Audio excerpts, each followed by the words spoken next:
ভারত থেকে রান্নার গ্যাসের আকাল, এলপিজি সিলিন্ডার নিয়ে চলছে রাজনীতি, আর এর মাঝেই ভারতে আসছে একের পর এক গ্যাস ভর্তি জাহাজ।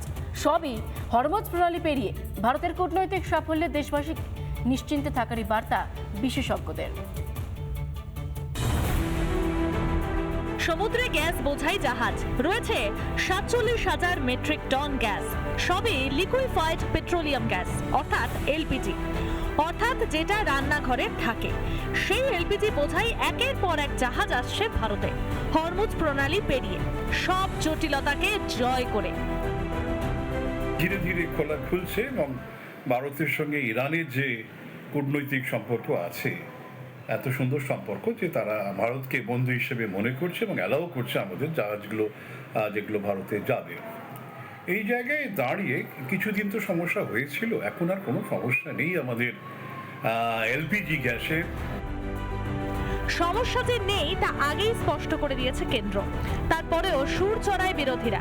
তাহলে কি রান্নার গ্যাসের কালোবাজারি চলছে? কালোবাজারি যদি হয় সেটা তো কেন্দ্রের দায়িত্ব নয়, সেটা তো রাজ্যেরই দায়িত্ব। কিন্তু রাজনীতি বড় বিষম বস্তু। কেউ চাইছে যে গ্যাসের সমস্যা আছে, কেন্দ্রীয় সরকার তারা পরাস্ত পারেনি, আমরা পারছি, এই একটা কেউ কেউ বোঝাবার চেষ্টা করছে। হ্যাঁ, নবান্নে আমরা জানি গ্যাস নিয়ন্ত্রণের জন্য একটা সেখানে সরকার কন্ট্রোল রুম খুলেছে। যুদ্ধ পরিস্থিতি তৈরি হলে নানা সংকট দেখা দেয়, আর ইরান তো যুদ্ধ করছে, তার মাঝেও ভারত সুবিধাজনক জায়গায় রয়েছে বলেই দাবি বিশেষজ্ঞদের।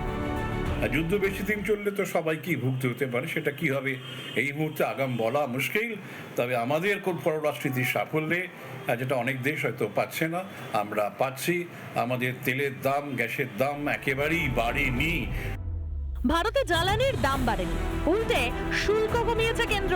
তারপরেও অনেকের কাঁদুনির শেষ নেই। তাদের মদতেই কালোবাজারি চলছে না তো? রিপাবলিক বাংলা। নানা ধরনের কন্টেন্ট দেখার জন্য লাইক করুন, শেয়ার করুন আমাদের ফেসবুক পেজ, সাবস্ক্রাইব করুন আমাদের ইউটিউব চ্যানেল। পাশাপাশি অন্যান্য ব্রেকিং নিউজের জন্য অবশ্যই চোখ রাখুন রিপাবলিক বাংলায়।